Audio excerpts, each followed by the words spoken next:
Welcome to the Real News Network. I'm Jessel Noor in Baltimore. In environmental news, after being targeted by activists, the world's largest palm oil company, Wilmar International, has committed to reaching zero deforestation, which is known as a major contributing factor to climate change. Now joining us to discuss this is Amy Moas. She's a senior forest campaigner for Greenpeace. Moas focuses on the forests of Southeast Asia with a particular attention on Indonesia. Thank you so much for joining us. So Amy, talk about this apparent victory. What is the significance of this? And talk about the campaign that allowed or that pushed Wilmar International to commit to zero deforestation. That's right. So as you said, Wilmar International, the largest player in the palm oil industry, committed to a zero deforestation, no peatland development, and no human exploitation policy. So while we are hesitant to call it a victory just yet, we do think that if properly implemented, that this policy has the potential to transform what has historically been a very destructive industry. Wilmar International was a target of campaigns by Greenpeace and other nonprofit organizations all over the world for many years, about 7 years actually. So it took quite a long time and a lot of pressure to convince them that the best thing to do would be to move away from their destructive reign.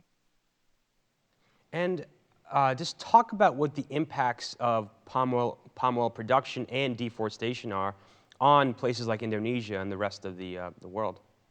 Sure, yeah. So palm oil is a type of vegetable oil that is made from the fruit of palm trees.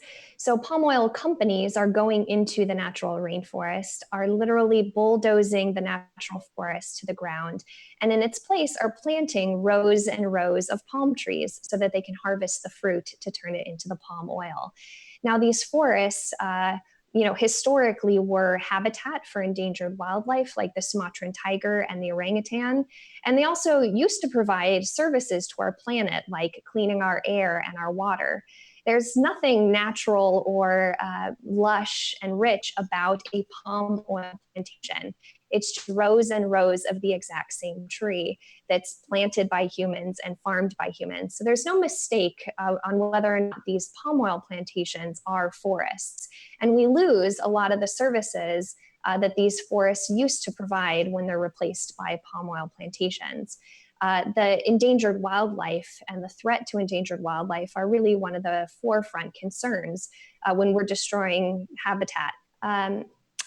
Palm oil is the #1 driver of deforestation in Indonesia. And last year alone, that one country lost over 1.5 million acres for commodities like palm oil.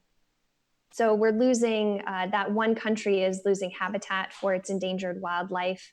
And it's a really critical situation just for, so companies can create an ingredient for our cookies and cosmetics. And so we've had this, I guess, potential victory for this regarding one corporation. What parts of this campaign, this multi-year campaign you discussed, what parts of it can be used for other similar campaigns, and what are the lessons for activists and environmentalists that are concerned about issues like deforestation? Yeah, so our work is definitely not done. Greenpeace and other NGOs around the world are continuing to focus on the palm oil industry. We actually are calling out other palm oil giants like Cargill and Simdarbi to abandon their destructive footprint. If the largest palm oil trader can do it, so can they. We're also calling on consumer companies. We believe that the only way that palm oil with no association to deforestation is going to be produced is if there's demand for it. So we call on brands of products that we use and love every day to make sure that the palm oil that's in their products, is actually sustainable and doesn't lead to tiger extinction and deforestation. So companies like Procter & Gamble, Colgate-Palmolive, Johnson & Johnson, they can no longer sit back and ignore the impacts of the palm oil that they're buying. We need them to also institute these no deforestation policies to ensure not only that the products that we buy and use are living up to the standards that consumers want, but also to impact what's happening on the ground in Indonesia so that other palm oil producers like Wilmar will commit to doing the right thing on the ground. Now, if people go to greenpeace.org, you can learn more about companies and their policies on palm oil and what people can do to influence them. It really is when we can harness the power of consumers worldwide that we can really make the biggest difference. And finally, in related news, Google, the NSA, and the U.S. Geological Survey have developed the first high-resolution map on global deforestation. Talk about the significance of this, how this can be used as a tool for activists and environmentalists, and any shortcomings this map may have. Yeah, that's right. So first and foremost, we applaud the work that scientists and the agencies put into producing this map. We do think that it will be a really great tool for educating the public about the impacts that humans are having on the forest. Unfortunately, there are several shortcomings and flaws in the way that the map was put together that really do limit its accuracy and its applications. So for example, palm oil plantations, the rows and rows of the exact same tree, are actually seen as forests in this map. So you can see forest gain, and that's a little bit misleading for people who maybe don't understand the intricacies and the drivers of deforestation.